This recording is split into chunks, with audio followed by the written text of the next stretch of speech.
ತಂದಾನೇ ನನಿತಾನ.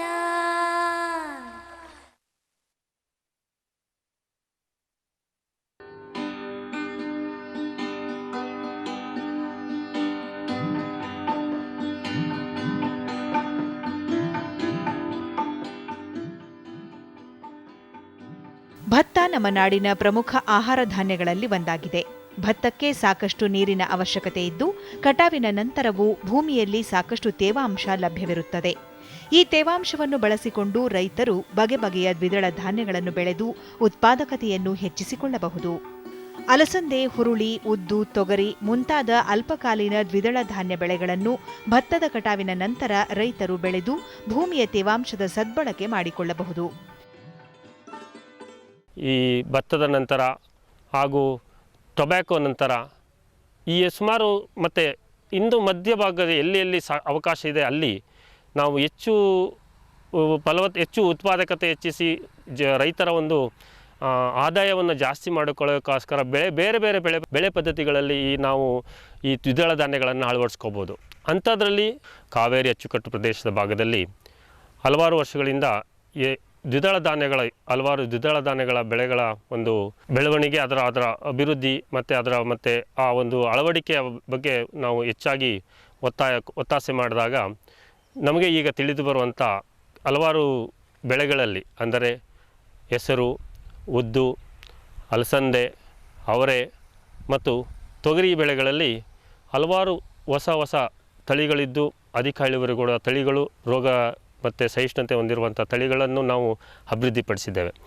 ಆದರೆ ಈ ಭಾಗದಲ್ಲಿ ಈ ತಳಿಗಳ ಒಂದು ಅಳವಡಿಕೆ ಸ್ವಲ್ಪ ಕಡಿಮೆ ಇದ್ದು, ಆ ಒಂದು ಅಳವಡಿಕೆಯನ್ನು ಹೆಚ್ಚಿಸಿ ಈ ಭಾಗದಲ್ಲಿ ಈ ಒಂದು ದ್ವಿದಳ ಧಾನ್ಯಗಳ ಉತ್ಪಾದನೆಯನ್ನು ಹೆಚ್ಚಿಸೋಕ್ಕೋಸ್ಕರ ಕರ್ನಾಟಕ ಸರ್ಕಾರದ ಒಂದು ವೆರೈಟಲ್ ಡೆವಲಪ್ಮೆಂಟ್ ಪ್ರಾಯೋಜನೆ ಅಡಿಯಲ್ಲಿ ಈ ಒಂದು ಕಾರ್ಯಕ್ರಮವನ್ನು ನಾವು ಹೊಸ ತಳಿಗಳು ಮತ್ತು ಹೆಚ್ಚು ಇಳುವರಿ ಕೊಡಿ ತಳಿಗಳನ್ನು ಹೆಚ್ಚು ಅಳವಡಿಕೆಗೆ ಪ್ರಾತ್ಯಕ್ಷತೆಗಳು ಹಾಗೂ ತಾಂತ್ರಿಕ ತರಬೇತಿಗಳನ್ನು ನಡೆಸುವುದರ ಮುಖಾಂತರ ನಾವು ಈ ಒಂದು ಕಾರ್ಯಕ್ರಮವನ್ನು ಹಮ್ಮಿಕೊಂಡಿದ್ದೇವೆ.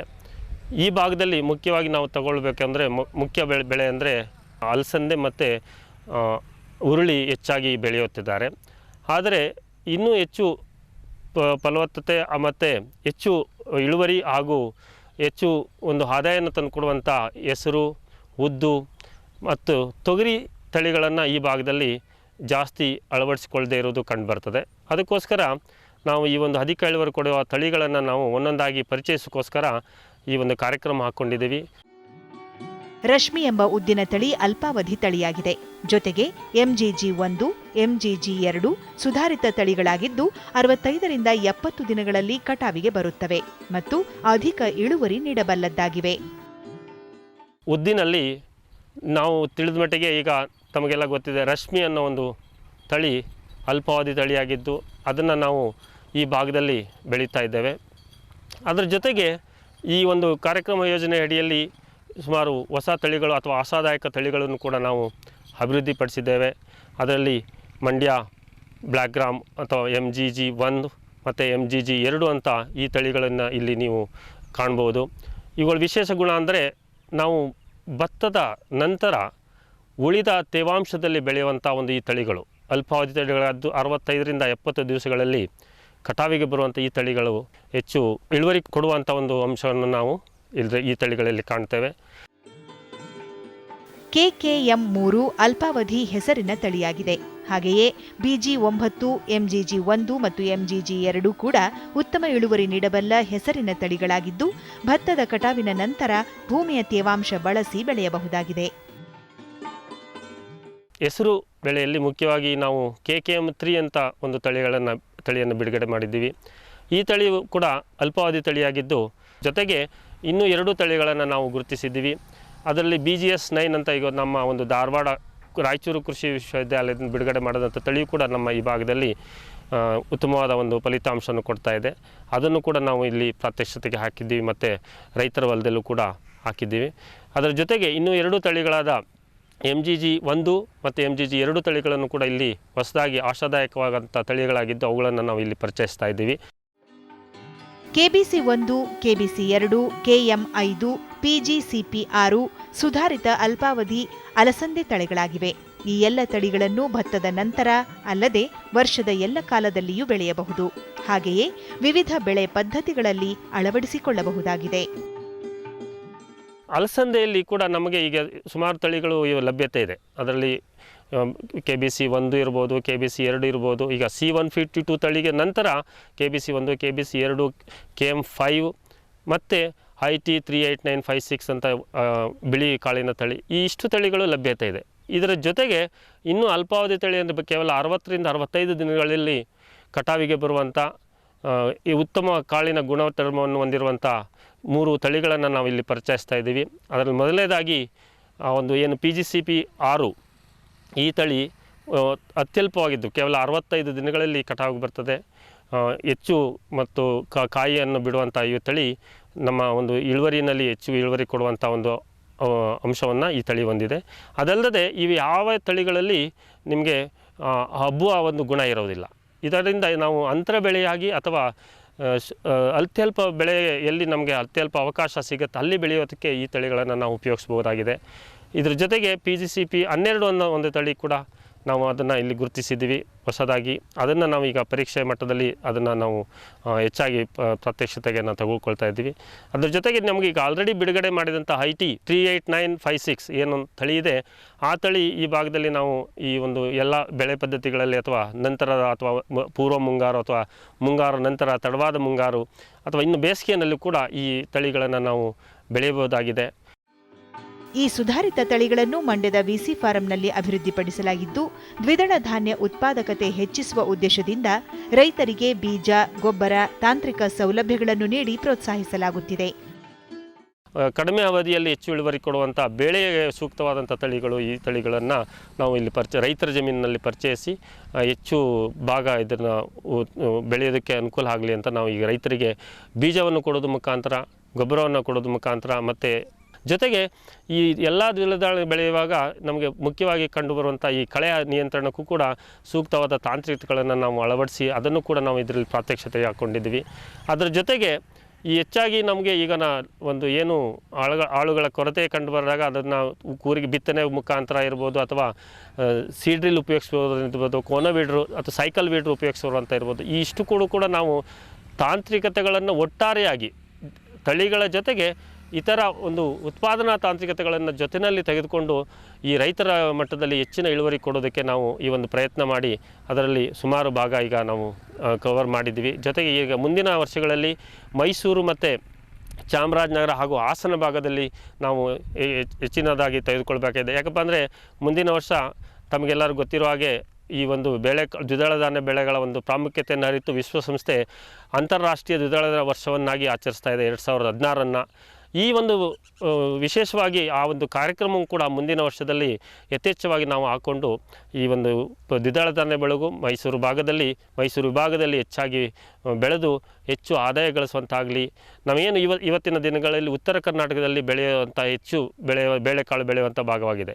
ಆದರೆ ದಕ್ಷಿಣ ಕರ್ನಾಟಕದಲ್ಲಿ ಈ ಭಾಗಗಳಲ್ಲಿ ಈ ಒಂದು ಬೆಳೆಯುವ ಹಲವಾರು ಕೊರತೆ ಮತ್ತು ನ್ಯೂನತೆಗಳನ್ನು ನಾವು ಕಾಣ್ತಾ ಇದ್ದೀವಿ. ಅವು ಎಲ್ಲದಕ್ಕೂ ತಾಂತ್ರಿಕ ಒಂದು ಸಂಪನ್ಮೂಲ ವ್ಯಕ್ತಿಗಳಾಗಿ ತಾಂತ್ರಿಕ ಒಂದು ಮಾಹಿತಿಯನ್ನು ಕೊಟ್ಟು ರೈತರಲ್ಲಿ ಅವರನ್ನು ಹೆಚ್ಚು ಬೆಳೆಯಲು ಹುರಿದುಂಬಿಸಿ ಈ ಒಂದು ಕಾರ್ಯಕ್ರಮವನ್ನು ಯಶಸ್ವಿಗೊಳಿಸಲು ನಾವು ಈಗ ಒಂದು ಪ್ರಯತ್ನ ಮಾಡ್ತಾ ಇದ್ದೀವಿ. ಭತ್ತದ ಕಟಾವಿನ ನಂತರ ದ್ವಿದಳ ಧಾನ್ಯ ಬೆಳೆದು ಕಾಳನ್ನು ತೆಗೆದುಕೊಂಡ ನಂತರ ಅದನ್ನು ಭೂಮಿಗೆ ಸೇರಿಸುವುದರಿಂದ ಮಣ್ಣಿನ ಫಲವತ್ತತೆ ಹೆಚ್ಚುವುದಲ್ಲದೆ ಒಟ್ಟಾರೆ ಉತ್ಪಾದನಾ ವೆಚ್ಚವನ್ನು ತಗ್ಗಿಸಬಹುದಾಗಿದೆ. ಅಲ್ಲದೆ ಮುಂದಿನ ಬೆಳೆಗೆ ಭೂಮಿಯ ಸಿದ್ಧತೆಯನ್ನು ಮಾಡಿಕೊಳ್ಳಬಹುದಾಗಿದೆ. ರೈತ ಬಾಂಧವರು ಇದರ ಲಾಭ ಪಡೆದು ಭೂಮಿಯ ಸದ್ಬಳಕೆ ಮಾಡಿಕೊಂಡು ಹೆಚ್ಚಿನ ಆದಾಯ ಗಳಿಸಬಹುದು.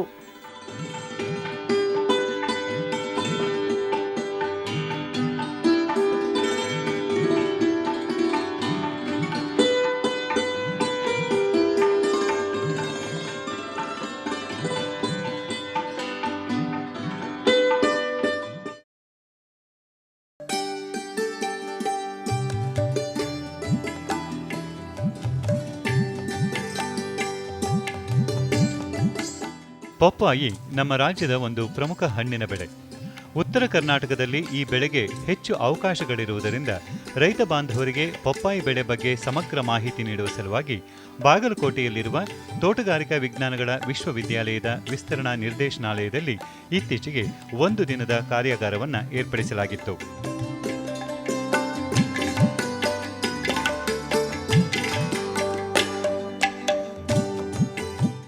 ಈಗ ನಮ್ಮ ಭಾರತ ರಾಷ್ಟ್ರದಲ್ಲಿ ಸುಮಾರು 127 ಕೋಟಿ ಜನಗಳ ಇರ್ತಕ್ಕಂಥ ಒಂದು ಸನ್ನಿವೇಶ ಇನ್ನು 15 ವರ್ಷ ಆದಮೇಲೆ 145 ಕೋಟಿ ಜನಸಂಖ್ಯೆ ಆಗುತ್ತೆ.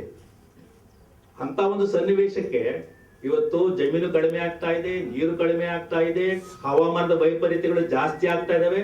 ಹಾಗಾಗಿ ಈ ನಮ್ಮ ಕೃಷಿ ಮತ್ತು ತೋಟಗಾರಿಕೆ ಉತ್ಪನ್ನಗಳ ಒಂದು ಗುರಿಯನ್ನ ಇವತ್ತು ರೈತರಿಗೆ ತಿಳಿಸ್ತಕ್ಕಂಥದ್ದು ಅನಿವಾರ್ಯ. ಹಾಗಾಗಿ ಬಹುಶಃ 2030ರಲ್ಲಿ ಇವತ್ತೇನು ನಾವು ಕೃಷಿ ಆಧಾರಿತ ಬೆಳೆಗಳಲ್ಲಿ ಸುಮಾರು 253 ಮಿಲಿಯನ್ ಮೆಟ್ರಿಕ್ ಟನ್ಸ್ ಉತ್ಪಾದನೆ ಇದೆ. 2030ರಲ್ಲಿ ಇದು 345 ಮಿಲಿಯನ್ ಮೆಟ್ರಿಕ್ ಟನ್ನಷ್ಟು ಆಹಾರ ಉತ್ಪನ್ನಗಳನ್ನ ಮಾಡಬೇಕಾಗಿದೆ.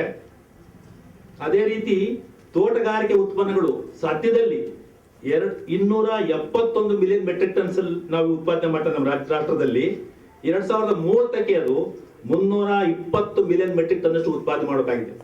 ಸೊ ಆ ಒಂದು ಸವಾಲನ್ನ ಇವತ್ತು ಎದುರಿಸ್ತಕ್ಕಂಥ ರೀತಿಯಲ್ಲಿ ಇವತ್ತು ರೈತರನ್ನ ನಾವು ಇವತ್ತು ತಾಂತ್ರಿಕವಾಗಿ ಸಿದ್ಧಗೊಳಿಸ್ತಕ್ಕಂಥ ಒಂದು ಜವಾಬ್ದಾರಿ ಈ ನಮ್ಮ ತೋಟಗಾರಿಕೆ ವಿಶ್ವವಿದ್ಯಾಲಯಗಳ ಮೇಲೆ ಮತ್ತು ವಿಜ್ಞಾನಿಗಳ ಮೇಲೆ ತಮ್ಮೆಲ್ಲರ ಮೇಲೆ ಇರತಕ್ಕಂಥ ನಾವು ತಿಳ್ಕೊಬೇಕಾಗಿದೆ.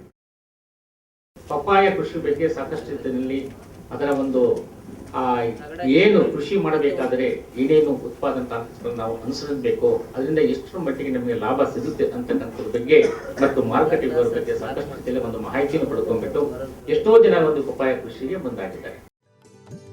ಪಪ್ಪಾಯಿ ಬೆಳೆ ಉತ್ಪಾದನೆ, ಸಸ್ಯ ಸಂರಕ್ಷಣೆ, ಕೊಯ್ಲು ಹಾಗೂ ಕೊಯ್ಲೋತ್ತರ ತಾಂತ್ರಿಕತೆ, ಸಂಸ್ಕರಣೆ, ಮೌಲ್ಯವರ್ಧನೆ ಹಾಗೂ ಮಾರುಕಟ್ಟೆ ಅವಕಾಶಗಳು ಕುರಿತಂತೆ ರೈತರಿಗೆ ಕಾರ್ಯಾಗಾರದಲ್ಲಿ ಮಾಹಿತಿ ನೀಡಲಾಯಿತು.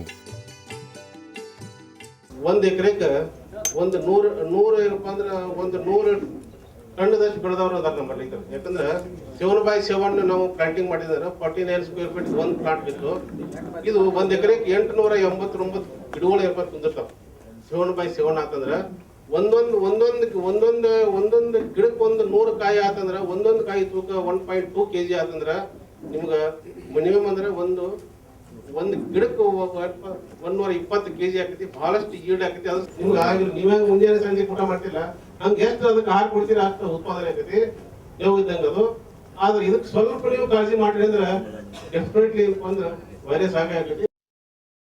ಫ್ರೋಸನ್ ಪಪ್ಪಾಯ ಇದ್ರದ್ದು ಲೈಫ್ 2 ವರ್ಷ.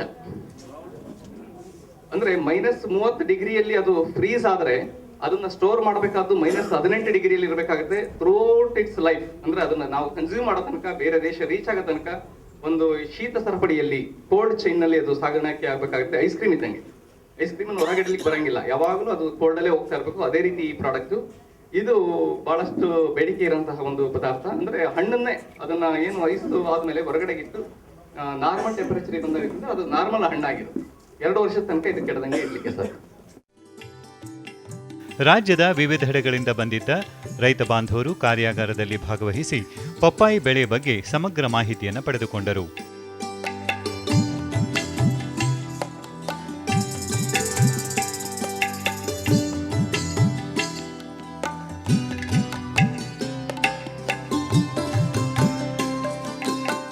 ಪಪ್ಪಾಯ ಬೆಳೆದಿದ್ದು ನಾವು 2 ವರ್ಷ ಹಿಂದೆ. ಅವಾಗ 27 ರೂಪಾಯಿ kg ಮಾರ್ತು. 4 ಕಟ್ಟಿಂಗ್ ಆಗ್ಯಾವ, ದುಡ್ಡು ಸರಿಯಾಗಿವೆ. ಈಗ ನಾವು ಪಪ್ಪಾಯ ಹಾಕಿದ್ದೆವು. ಈಗ 11ರಿಂದ 14 ರೂಪಾಯಿ kg ತನಕ ಮಾರ್ತಾಯಿದೆ. ಈಗ ಪಪ್ಪಾಯ ಒಂದು ಕಮರ್ಷಿಯಲ್ ಕ್ರಾಪು, ದುಡ್ಡು ಸರಿಯಾಗುತ್ತೆ. ಇದ್ರೊಳಗೆ 8 ಎಕರೆದಾಗ 42 ಲಕ್ಷ ಆಗ್ಯಾವ. ಈಗ 17 ಲಕ್ಷ ಆಗ್ಯದ್ರಿ. ಈಗ ಇಂಟರ್ ಕ್ರಾಪ್ ಚೆಂಡು ಹೂ ಇತ್ತು ರೀ. ಚೆಂಡು ಹೋದಾಗ ಒಂದು 5-6 ಲಕ್ಷ ಚೆಂಡು ಹೋದಾಗ ಆಗ್ಯಾವ್ರಿ. ಈ ವರ್ಷ ಒಂದು 2-3 ಲಕ್ಷ ಈ ವರ್ಷ. ಇಲ್ಲಿ ಬಂದಾಗ ನಮಗೆ ಒಂದು ಪಪ್ಪಾಯ ಬೆಳೆಯ ಬಗ್ಗೆ ಸಂಪೂರ್ಣವಾಗಿರ್ತಕ್ಕಂಥ ಒಂದು ಮಾಹಿತಿಯನ್ನು ನಾವು ಪಡ್ಕೊಂಡ್ವಿ.